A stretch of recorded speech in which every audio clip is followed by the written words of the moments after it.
সেদিন ছিল একটা বিয়ে বাড়ি, আর বিয়ে বাড়ি মানেই পছন্দের খাওয়া দাওয়া।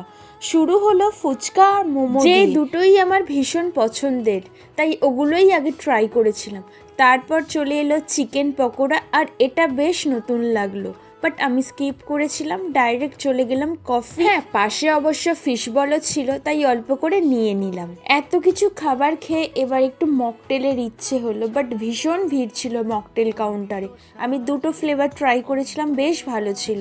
এরপর একটু আড্ডা দিয়ে চলে যাওয়া হলো মেন কোর্সের দিকে। শুরু হলো ফিশ বাটার ফ্রাই দিয়ে, তারপর চলে এলো গরম গরম বাটার নান আর শাহি পানির। স্টাফ আলুও ছিল অবশ্য সাথে, যেটাও দারুণ খেতে ছিল। এরপর তোমার আমার সবার পছন্দের পোলাও আর মাটন কষা, এই কম্বো নিয়ে আর কিই বা বলবো। এরপর একে একে চাটনি, পাঁপড়, মিষ্টি, সন্দেশ সবকিছু খেয়ে তো মন খুশি ছিল। তোমরাও ভিডিওটা দেখে খুশি হলে সাবস্ক্রাইব করো।